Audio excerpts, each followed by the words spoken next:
ಚಾಮುಂಡಿ ಕೃಪೆಯಿಂದ ಇದುವರೆಗೂ ನಾನೇನು ತಪ್ಪು ಮಾಡಿಲ್ಲ ಅಂತ ಹೇಳಿರುವಂತಹ ಸಿಎಂ ಸಿದ್ದರಾಮಯ್ಯ ನಾನು ಯಾವುದೇ ಕಾರಣಕ್ಕೂ ಈಗ ರಾಜೀನಾಮೆಯನ್ನು ಕೊಡೋದಿಲ್ಲ ಅನ್ನುವಂಥದ್ದನ್ನ ಮತ್ತೆ ಪುನರುಚ್ಚಾರ ಮಾಡಿದ್ದಾರೆ. ಇವತ್ತು ದಸರಾ ಉದ್ಘಾಟನಾ ಸಮಾರಂಭದಲ್ಲಿ ಮಾತನಾಡಿದಂತಹ ಸಿಎಂ ಸಿದ್ದರಾಮಯ್ಯ ನಾನೇನಾದರೂ ತಪ್ಪು ಮಾಡಿದ್ದೇ ಆಗಿದ್ರೆ ಇಷ್ಟು ದಿನ ಸುದೀರ್ಘವಾದಂತಹ ರಾಜಕಾರಣ ಮಾಡೋದಕ್ಕೆ ಆಗ್ತಾ ಇರಲಿಲ್ಲ. ಸೊ ಹಾಗಾಗಿ ಚಾಮುಂಡಿಯ ಕೃಪೆ ನನ್ನ ಮೇಲಿದೆ, ನಾನು ಯಾವುದೇ ತಪ್ಪು ಮಾಡಿಲ್ಲ, ನಾನು ಯಾಕೆ ರಾಜೀನಾಮೆಯನ್ನು ಕೊಡಲಿ, ನಾನು ರಾಜೀನಾಮೆಯನ್ನು ಕೊಡೋದಿಲ್ಲ ಅನ್ನುವಂಥ ಒಂದು ಮಾತುಗಳನ್ನು ಮತ್ತೊಮ್ಮೆ ಆಡಿದ್ದಾರೆ. ಆತ್ಮಸಾಕ್ಷಿಗೆ ಅನುಗುಣವಾಗಿ ನಾನು ನಡ್ಕೊಳ್ತಾ ಇದ್ದೀನಿ.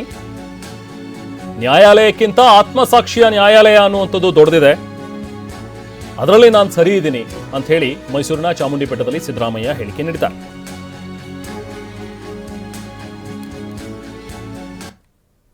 ಮನಿ ಸಿಎಂ ಏನ್ ಮಾತಾಡಿದ್ದಾರೆ ನೋಡೋಣ. ನಾನು ಮಂತ್ರಿಯಾಗೇನೆ 40 ವರ್ಷಗಳಾಯಿತು. 1984ನೇ ಇಸ್ವಿ ಆಗಸ್ಟ್ 17ರಂದು ಮೊದಲನೇ ಮಂತ್ರಿ ಆದದ್ದು. ಈಗ ಸುಮಾರು 40 ವರ್ಷಗಳು ತುಂಬೋಗಿದ್ದಾವೆ.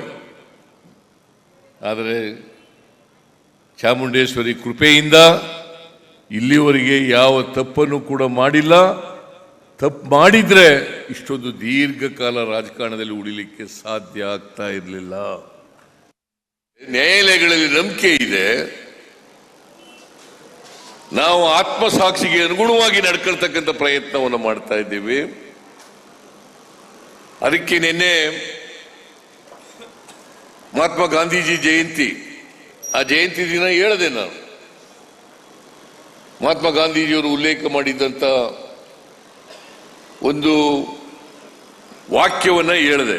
ಏನಪ್ಪಾ ಅದು ಅಂತಂದ್ರೆ, ಈ ಆತ್ಮಸಾಕ್ಷಿ ನ್ಯಾಯಾಲಯ ಇದೆಯಲ್ಲ, ಇವು ಎಲ್ಲ ನ್ಯಾಯಾಲಯಗಳಿಗಿಂತ ಮಿಗಿಲಾದದು ಅಂತಕ್ಕಂಥ ಮಾತುಗಳನ್ನ ಇವರು ಮಹಾತ್ಮ ಗಾಂಧೀಜಿ, ರಾಷ್ಟ್ರಪಿತ ಮಹಾತ್ಮ ಗಾಂಧೀಜಿ ಹೇಳಿರ್ತಕ್ಕಂಥ ಮಾತುಗಳು, ಅದನ್ನು ಹೇಳಿದೆ. ಅದರಿಂದ ನ್ಯಾಯಾಲಯಗಳಲ್ಲಿ ನಂಬಿಕೆ, ನಾನು ಆತ್ಮಸಾಕ್ಷಿಗೆ ಅನುಗುಣವಾಗಿ ಮಾಡಿದ್ದೇನೆ ಅಂತಕ್ಕಂಥ ವಿಶ್ವಾಸ, ದೃಢ ನಂಬಿಕೆ. ಅದರಿಂದ ಸತ್ಯಕ್ಕೆ ಯಾವಾಗಲೂ ಕೂಡ ಜಯ ಸಿಗ್ತದೆ ಅಂತಕ್ಕಂಥ ಮಾತುಗಳನ್ನು ಹೇಳಲಿಕ್ಕೆ ಬಯಸ್ತಾ ಇದ್ದೇನೆ. ಇನ್ನೊಂದು ವರ್ಷ ಜನರ ಸೇವೆ ಮಾಡೋ ಶಕ್ತಿ ಕೊಡ್ಲಿ ಚಾಮುಂಡೇಶ್ವರಿ ಸನ್ನಿಧಿಯಲ್ಲಿ ಸಿದ್ದರಾಮಯ್ಯ ಅವರು ಈ ಹೇಳಿಕೆಯನ್ನು ಕೊಟ್ಟಿದ್ದಾರೆ. ತಮ್ಮ ಭಾಷಣದುದ್ದಕ್ಕೂ ಕೂಡ ಮಾತನಾಡಿದಂತಹ ಸಿಎಂ ಸಿದ್ದರಾಮಯ್ಯ ಚಾಮುಂಡಿ ಸನ್ನಿಧಿಯಲ್ಲಿ ಮಾತನಾಡ್ತಾ ಮೊದಲಿಗೆ ಇಡೀ 5 ವರ್ಷ ಪೂರ್ತಿ ಮಾಡಿದಂತಹ ಒಬ್ಬ ಮುಖ್ಯಮಂತ್ರಿ ಅಂತ ಹೇಳಿದ್ರೆ ಅದು ನಾನು ಅನ್ನುವಂಥದ್ರ ಬಗ್ಗೆ ನನಗೆ ಹೆಗ್ಗಳಿಕೆ ಇದೆ, ನನಗೆ ಸಮಾಧಾನ ಇದೆ ಅನ್ನುವಂಥ ಒಂದು ಮಾತುಗಳನ್ನು ಹೇಳ್ತಾ ಮುಂದಿನ 5 ವರ್ಷವೂ ಕೂಡ ನಾನು ಸಿಎಂ ಆಗಿ ಮುಂದುವರಿತೀನಿ ಅನ್ನುವಂಥದ್ದನ್ನು ಕೂಡ ಹೇಳಿದ್ರು.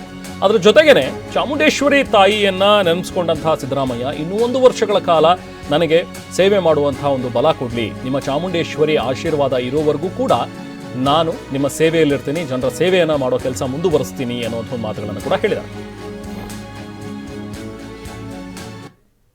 ನಮ್ಮೆಲ್ಲರಿಗೂ ಕೂಡ ಇನ್ನೊಂದು ವರ್ಷದವರೆಗೆ ಉತ್ತಮವಾದಂಥ ಕೆಲಸ ಮಾಡ್ತಕ್ಕಂಥ ಶಕ್ತಿ ಕೊಡಲಿ, ಜನರ ಸೇವೆ ಮಾಡ್ತಕ್ಕಂಥ ಶಕ್ತಿ ಕೊಡಲಿ ಅಂತೇಳಿ ಪ್ರಾರ್ಥಿಸಿ, ನಿಮ್ಮ ಆಶೀರ್ವಾದ ಇರೋವರೆಗೆ, ಚಾಮುಂಡೇಶ್ವರಿ ತಾಯಿಯ ಆಶೀರ್ವಾದ ಇರೋವರೆಗೆ ನಾನು ಈ ಜನರ ಸೇವೆಯನ್ನು ಮಾಡ್ತಕ್ಕಂಥ ಕೆಲಸವನ್ನು, ನಮ್ಮ ಸರ್ಕಾರ ಜನರ ಸೇವೆಯನ್ನು ಮಾಡ್ತಕ್ಕಂಥ ಕೆಲಸವನ್ನು ನಾವು ಮುಂದುವರಿಸ್ತೇವೆ ಅಂತಕ್ಕಂಥ ಮಾತುಗಳನ್ನು ಹೇಳಿ ದಸರಾ ಮಹೋತ್ಸವದ ಶುಭಾಶಯಗಳನ್ನು ಮತ್ತೊಮ್ಮೆ ನಾಡಿನ ಜನತೆಗೆ ನಿಮ್ಮೆಲ್ಲರಿಗೂ ಕೂಡ ತಿಳಿಸಿ ನನ್ನ ಮಾತುಗಳನ್ನು ಮುಗಿಸ್ತೇನೆ.